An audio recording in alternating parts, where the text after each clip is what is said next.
তো গাইজ এই যে আমাদের রুম, ঠিক আছে। তো এটা হলো আমাদের পাশের রুম, ঠিক আছে।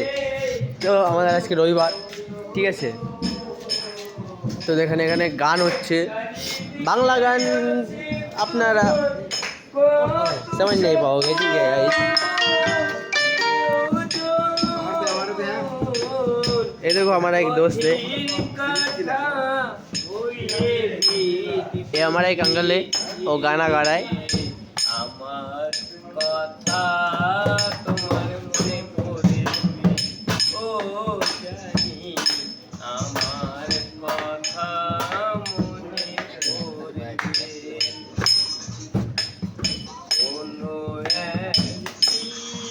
बहुत ही अच्छा गाना गाता है।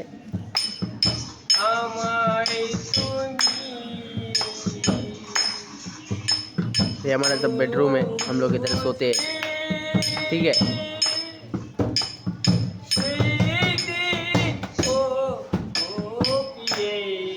हमारा ये सब बंगाली गाना है, आप लोग थोड़ा समझ नहीं पाओगे, ठीक है।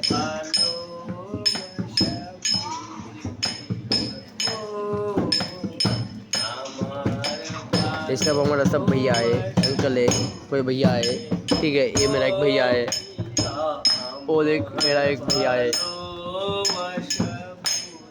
ऐसे मेरा अंकल है, ठीक है।